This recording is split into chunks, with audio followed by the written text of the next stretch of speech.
Baik, ada beberapa pertanyaan di sini, saya akan jawab ya. Ada yang bertanya, saya pernah melihat orang yang menyembelih sapi. Tapi sebelum disembelih, disetrum dulu. Ya, apakah ini dilarang? Ini menyakiti sapi ya, menyiksa namanya. Itu tidak diperbolehkan. Rasulullah sallallahu alaihi wasallam bersabda, "Inna Allah kataba al-ihsan ala kulli syai'. Fa idza dabahtum fa ahsinu ad-dibha, wa idza qataltum fa ahsinu al-qitlah." Sungguhnya Allah telah menetapkan perbuatan ihsan, berbuat baik pada segala sesuatu. Kalau kalian menyembelih, perbaiki cara menyembelihnya. Kalau kalian membunuh, perbaiki cara membunuhnya. Menyetrum seperti ini tidak dibenarkan. Adapun hukumnya, kalau disetrum mati, setelah mati baru disembelih, ini haram hukumnya. Tapi kalau disetrum untuk melemahkan saya, setelah itu dia sembelih, maka ini halal untuk dimakan. Hanya saja, ya mereka melakukan kekeliruan pada perkara yang telah kita jelaskan. Kitab syarah untuk Qawaid Ibn Mibrat Al-Kulliyah yang paling bagus. Saya tidak tahu ya ada syarah khusus untuk buku itu. Cuman Ibn Mibrat punya buku lain yang lebih terkenal. Dan buku lainnya ini ya terkandung di dalamnya pembahasan-pembahasan yang disebutkan di Qawaid. Ya dari buku tersebutlah diterangkan. Dan buku itu yang yang buku beliau yang satu di pembahasan fikih itu banyak syarahnya. Salah satu syarahnya adalah syarah yang ditulis oleh guru kita, Syekh Abdul Muhsin Al-Ubaikan. Ya sudah dicetak dalam 7 jilid. Belum selesai ya, baru sampai Kitabul Janaiz kalau nggak salah.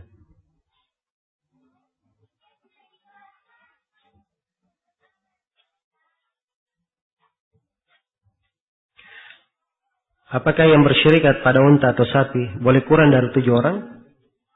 Ya. Ini sama saja. Kalau dikatakan 1 orang apakah boleh beli 1 ekor sapi? Boleh atau tidak 1 orang beli 1 ekor sapi? Jawabannya boleh.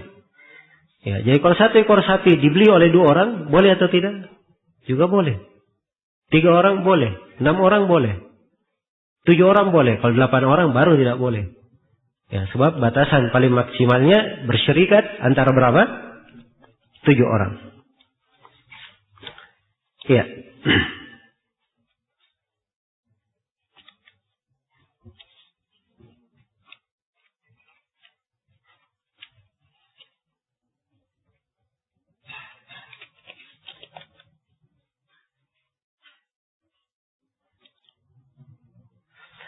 Pada saat menyembelih, bagaimana posisi hewan? Apakah menghadap kiblat? Afdalnya menghadap kiblat. Iya. Tapi kalau tidak menghadap kiblat, syah sembelihannya. Tapi yang paling afdal menghadap kiblat. Bagaimana sembelihan orang yang tidak sholat? Nah, ini dibangun di atas pembahasan masalah hukum sholat ya. Ya, kalau dia menyembelih menyebut nama Allah, insya Allah sembelihannya syah.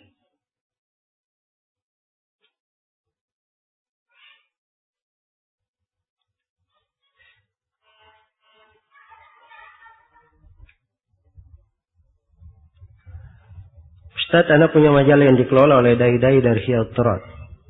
Tapi dalam masalah ekonomi saja. Bolehkah mengambil ilmu ekonomi dari mereka? Iya. Ini masalah mengambil ilmu dari ahlul bidah. Iya. Orang-orang yang mendukung Hiyat Turat berada di atas pemikiran mereka. Ini adalah dai-dai yang tidak berada di atas jalan sunnah. Maka tidak boleh seorang mengambil dari ilmu sunnah dalam bidang apapun. Dari orang yang tidak berada di atas sunnah. Iya. Bukan artinya seluruh yang disebut oleh ahlul bidah pasti salah. Tidak. Tapi para ulama sepakat untuk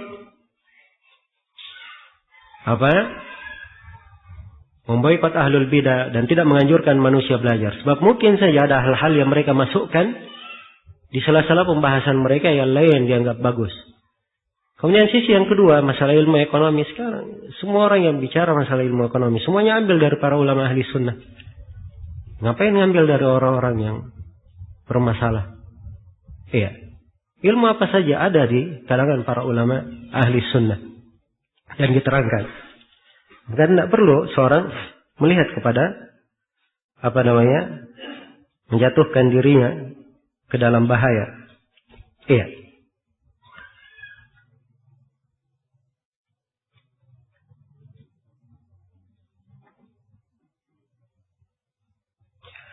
Di tempat saya tukang sembelihnya dari desa lain. Dan dia diberi upah dari daging kurban. Apa yang diperbolehkan? Ini sudah diterangkan kemarin ya. Itu tidak diperbolehkan. Upah itu diberi sendiri. Bukan dari hewan kurban. Di tempat kami panitia ada orang yang mengurusi hewan kurban. Mendapatkan 2 bagian dari orang yang menerima kurban. Apakah ini boleh? Ini kalau dia lebihkan atas yang lainnya. Ini pelebihan. Ya. Cenderungnya adalah karena jasa dia menyembelih. Dan ini tidak boleh. Tapi kalau pelebihan karena memang dia orang yang sangat perlu, itu tidak ada masalah ya. Karena dia sangat perlu.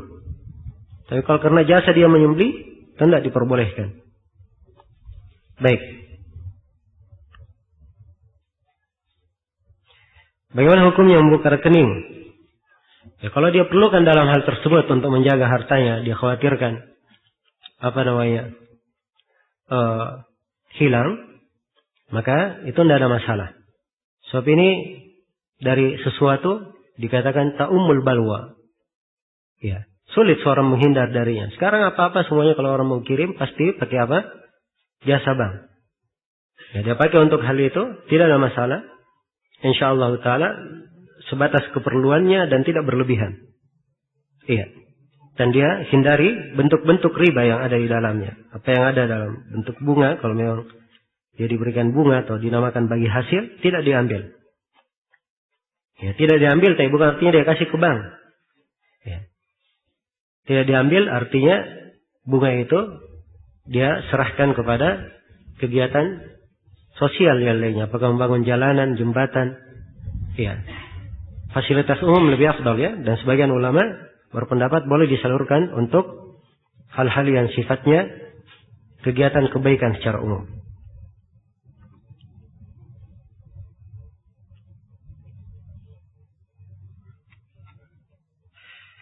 Mana yang lebih afdal bagi jemaah haji pada tanggal 10 Dhul Hijjah? Apakah dia ikut sholat Id di Masjidil Haram atau berada di Mina melempar Aqabah dan mencukur ifadah? Orang yang haji itu tidak ada dari amalannya ikut sholat. Ya. Orang yang haji dari amalan haji di tanggal 10 mereka ada 4 amalan penting. Yang pertama melempar jamratul Aqabah, yang kedua tawaf ifadah atau sebelum tawaf dia cukur. Ya. Setelah itu tawaf ifadah, sa'i dan menyembelih. Jadi kalau ini di tanggal 10 itu amalan yang dilakukan 4 hal. Iya. Ya kalau dia hadir sholat, misalnya dia sudah lempar jamrah, kemudian hadir di masjid, pas orang sholat dia ikut, tidak ada masalah dia ikut, tidak apa-apa. Tapi dia khusus untuk hal itu, ini akan melalaikan dia dari apa? Dari tugasnya. Dan apa yang paling afdal dia lakukan di hari itu. Apabila hari Id bertepatan hari Jumat, bolehkah mencukupkan salah satu antara sholat Id dan Jumatan? Ini harus diluruskan ya, ini keliru dalam memahami. Ya, sebagian orang memahami bahwa kalau sudah Id tidak ada Jumat lagi, tidak ada Jumat artinya tidak sholat. Tidak sholat duhur, tidak sholat Jumat. Itu keliru namanya. Tidak ada di dalam sejarahnya umat Islam ada waktu sholat yang gugur. Ya, kalau tidak ada Jumat maka dia harus apa? Sholat duhur. Iya. Kalau di sebuah negeri harus ada satu, paling tidak satu yang menegakkan Jumat. Sebab Jumat harus ada. Iya. Jelas ya? Karena itu Nabi berkata wa inna mujammi'un, dan kami menegakkan Jumat. Kalau di masjid tetangganya dekat rumahnya dikumandangkan Jumat, yang di sekitarnya datang ke masjid. Ya. Oh jangan dia berkata, oh saya sudah gugur Jumat. Kalau begitu tidak usah saya lakukan Jumat. Ini keliru ya. Tapi dia hadir. Ada yang menegakkan Jumat, dia hadir. Dan kebanyakan masjid sekarang, walaupun hari Jumat, mereka juga menegakkan Jumat. Hadir saja. Itu adalah tambahan kebaikan. tambahan kebaikan. Tidak ada hadits yang melarang. Tapi hadits hanya menunjukkan keringanan boleh untuk apa? Tidak ditegakkan Jumat. Kalau tidak ditegakkan Jumat, maka yang dilakukan sholat duhur. Yang dilakukan adalah apa? Sholat duhur. Baik.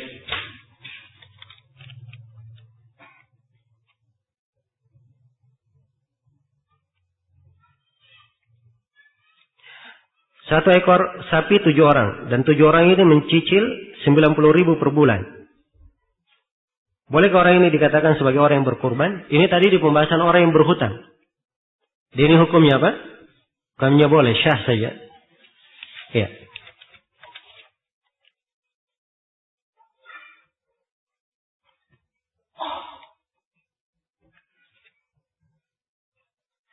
Bolehkah mengqadha salat sunnah rawatib? Ya, jawabannya boleh ya, dia qadha salat sunnah rawatibnya. Dalilnya adalah Nabi SAW mengqadha salat rawatib duhurnya setelah asar. Apa hukumnya member? Ini member apa yang dia maksud? Tidak jelas pertanyaannya. Dia menjadi member di mana?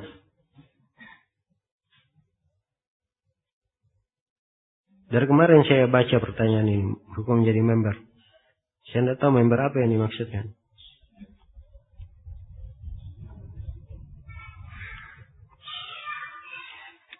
Kapan waktu untuk melakukan sholat duha? Sholat duha boleh dikerjakan setelah matahari setinggi setombak hingga sebelum matahari tergelincir. Yaitu waktu sholat duha. Apa pekerja kurban boleh dibayar dengan uang? Ya harusnya memang begitu, dibayar dengan uang. Sebab Nabi memberi upah khusus untuk orang yang bertugas menyembelih kurban. Ya, karena itu kalau orang ingin berkorban, ingin dia wakilkan, dia siapkan biaya untuk penyembelihan. Disiapkan biaya untuk apa? Penyembelihan. Nah, ini sering terjadi ya, saya ingatkan, sering terjadi di bab ta'awun. Ya, kadang dalam sebagian kegiatan itu terjadi di banyak masjid. Oh, ini penitia masjidnya, masa hewan kurbannya 1 ekornya 1.500.000. Yang sana saya cuman 1 juta saya. Saya tanya sendiri di kampung harganya cuma 800.000. Ya sudah kalau begitu pergi aja beli di kampung sana sendirian. Ya. Jelas ya? Kalau dia melebihkan hal yang di luar kewajaran, nah ini baru dipermasalahkan, ditanyakan. Tapi pelebihan dalam bentuk ada biaya kerja dan seterusnya itu hal yang harus dimaklumi. Hal yang harus dimaklumi. Ya, dan seorang di masa-masa yang harusnya dia berlapang di situ, jangan terlalu banyak berbicara dalam masa-masa yang seperti itu. Kadang mengurangi nilai dari amalan, ya membuat tidak bagus hubungan seorang di dalam bahu-membahu, bantu-membantu di dalam menegakkan kebaikan. Kalimat-kalimat seperti ini harus dijaga. Ya, jangan sampai terdengarkan. Apakah boleh sholat witir di awal malam? Berapa jumlahnya? Boleh saja. Nabi SAW berwasiat kepada Abu Hurairah untuk witir di awal malam. Sebagaimana dalam hadits riwayat Bukhari dan Muslim. Ini bagi orang yang kalau dia tidak memiliki kemampuan untuk sholat di akhir malam, atau kalau dia khawatir ya ketiduran, kebablasan. Bagaimana jika menitip uang untuk membeli hewan kurban di kampung lain? Asalnya kurban itu di tempatnya sendiri. Sebab dari manfaat kurban, syariatnya, afdalnya dia menyembelihnya sendiri. Ya, dia membagikannya sendiri. Itu yang paling afdal ya. Ya. Dan dia berikan kepada orang di sekitarnya. Karena itu ada pemberian kepada tetangga, kerabat. Dan ini tidak bisa dia lakukan kalau disembelih di tempat lain. Hanya saja kalau dia sembelih di tempat lain dan dia pandang di tempat lain maslahatnya lebih besar, lebih banyak, itu tidak ada masalah. Ya, jelas ya, tapi kalau hukum asal di dalam penyembelihan adalah di tempatnya sendiri. Bagaimana berkurban kambing? Disembelih sendiri, dimasak sendiri, lalu dipanggil fakir dan keluarga. Oh, kalau bagus ya, saya pikir disembelih sendiri, dimasak sendiri, dimakan sendiri. Ya. Nah, ini bagus kalau seperti ini. Ya. Dia sembelih sendiri, dia potong sendiri, dia bagi sendiri ke fakir miskin, itu bagus. Tapi masalah dimasak sendiri, ini kurang tepat saya kira ya. Boleh aja dia masak sendiri, dia panggil orang makan. Ya, tapi kalau dia bagikan langsung, itu lebih mencocoki sunnah. Nah, orang di dalam masak berbeda-beda. Ya, jangan dianggap dirinya jagoan masak. Semua orang senang masakannya. Ya, belum tentu ya. Ada yang senang kari, ada yang senangnya digoreng misalnya. Ya, berbeda-beda orang dalam hal ini. Karena itu dia berikan dalam bentuk daging, itu lebih bagus.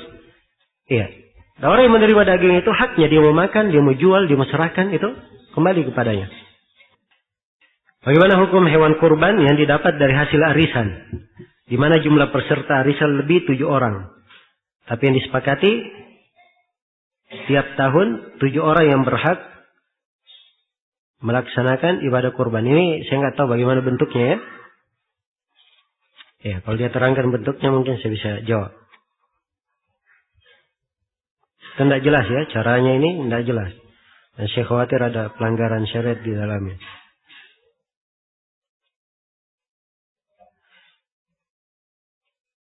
Apakah akikah untuk anak laki-laki mesti 2 kambing? Nah, seorang baru mengetahui bahwa dia diakikah orang tuanya hanya 1 kambing. Ya. Ketika dia telah dewasa, apakah mesti dia tambah 1 kambing lagi? Ya, akikah untuk laki-laki 2 kambing yang ditetapkan oleh Nabi. Itu anak laki-laki. Itu anak perempuan 1 ekor kambing. Ya. Jadi kalau kurang itu belum diakikah sebagaimana yang dituntunkan. Kalau dia sudah dewasa ingin akikah untuk dirinya sendiri, ini silam pendapat di kalangan ulama. Hadits yang mengatakan bahwa Nabi mengakikah dirinya sendiri, itu haditsnya lemah. Iya.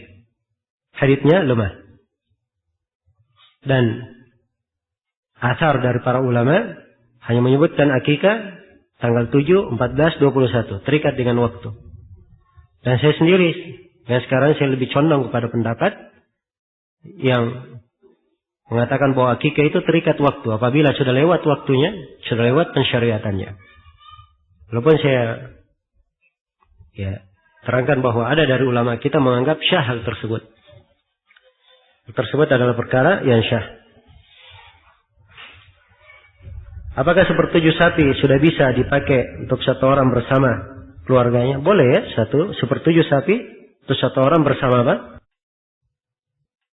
Bersama keluarganya, boleh. Ini masih ada pertanyaan nih. Saya jawab atau antum sudah lapar? Hah? Gimana saya jawab? Apabila terjadi perpisahan antara suami dan istri, apakah terjadi iddah? Ya, perpisahannya apa jenisnya? Talak ya ada iddahnya. Ya. Kalau khulu, ini silam mendapat di kalangan para ulama. Apakah dihitung talak atau tidak? Ditafrik juga. Bolehkah kita mendengarkan mendengarkan TV roja? Kalau TV bukan mendengarkan, melihat namanya. Ya, yang mana mereka berdakwah mirip atau sama dengan ahli sunnah. Ya, saya tidak menasihatkan ya untuk mendengarkan radio roja, melihat kepada televisi roja. Ya, karena adanya orang-orang di dalam radio ini, sebagian manhajnya tidak benar dan sebagiannya tidak jelas. Ya. Dan alhamdulillah fasilitas untuk belajar agama sudah sangat banyak di masa ini. Nah,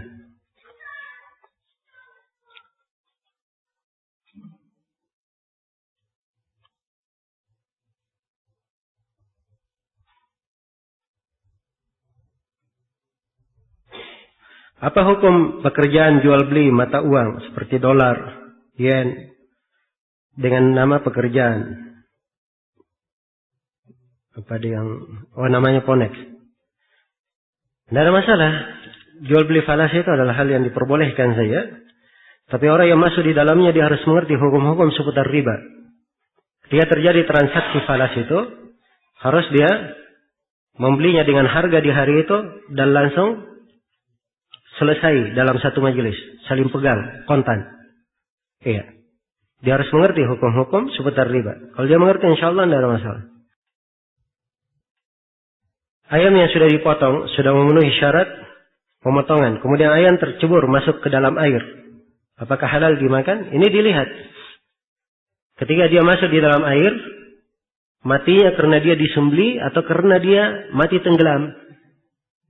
Ya, kalau dia mati karena tenggelam, ini tidak halal dimakan, ya bangkai namanya. Tapi kalau dia mati karena disembelih, itu yang dihalalkan. Karena kalau dia baru mencebur, langsung diambil. Biarkan dia, melanjutkan wafatnya di daratan. Hewan kurban yang sudah dipotong tapi belum mati, apa boleh dipotong ulang untuk kedua kalinya? Tidak ada masalah ya. Daging kurban apakah boleh diolah kemudian dikemas lalu dikirim ke tempat yang jauh yang lebih perlu? Ini tadi yang saya terangkan, pembahasan memindahnya ke negeri lain. Itu dilihat kemaslahatannya. Kalau memang ada maslahatnya, tidak ada masalah. Seperti sekarang misalnya di Mekah, orang yang haji banyak sekali. Kalau semua sembelihan itu diberikan kepada penduduk Mekah, itu lebih dari cukup. Ya. Karena itu sebagiannya dikemas untuk dibagikan ke tempat-tempat yang lainnya. Dan ini tidak ada masalah ya.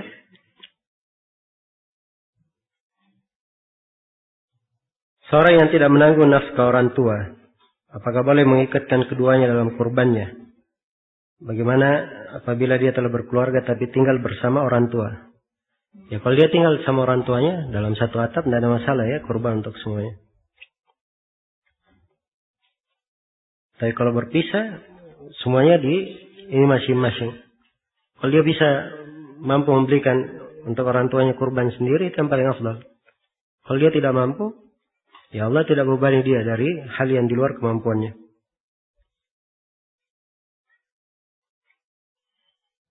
Bagaimana cara menarik pisau ketika menyembelih? Ini pertanyaan ditanyakan ke tukang sembelih. Ya. Dan sekira setiap orang tahu ya, menarik pisau gimana. Saya nggak tahu apakah ada caranya sendiri, ada jurusnya atau gimana, saya nggak paham. Ketika 7 orang bersyirikat dalam menyembelih 1 ekor sapi dan 1 orang menyembelih dengan membaca bismillah, apakah bisa diikuti 7 orang tersebut dengan membaca Allahu Akbar? Ya bismillah Allahu Akbar itu untuk yang menyembelih saja. Apa hubungannya dengan yang lainnya? Yang lainnya ikut nonton saja kalau dia mau nonton. Ya. Tapi yang menyembelih itu penghalalan namanya. Dia hanya membaca bismillah Allahu Akbar, selesai. Dia hanya baca bismillah saja sudah cukup. Ya syah sembelihannya. Apakah orang yang memberi barang dengan cara melempar barang kepada orang yang diberinya merupakan dosa atau akhlak yang jelek? Ini tergantung keadaannya, bagaimana bentuknya. Ya. Kalau misalnya dia di atas mobil, bagi-bagi orang di sekitarnya banyak, ya tidak mungkin semuanya dia kasih yang dekat-dekat. Mungkin dekat-dekat nggak akan dapat. Mungkin ada di belakang dia perlu, dia tidak jangkau, dia lemparkan ke orang di belakang. Ya. Ini tergantung keadaan dan kondisinya. Tapi yang paling bagusnya seorang memberi dengan cara yang paling enak diterima oleh orang yang diberi. Itu yang terbaiknya. Nah, wallahu ta'ala alam. Baik, saya kira cukup dulu di sini. Mudah-mudahan ada manfaatnya dari apa yang kita kaji pada hari-hari ini. Dan saya mohon maaf atas segala macam kekurangan. Subhanakallahumma wa bihamdik. Asyhadu an la ilaha illa anta astaghfiruka wa atubu ilaik. Walhamdulillahi rabbil alamin. Wassalamualaikum warahmatullahi wabarakatuh.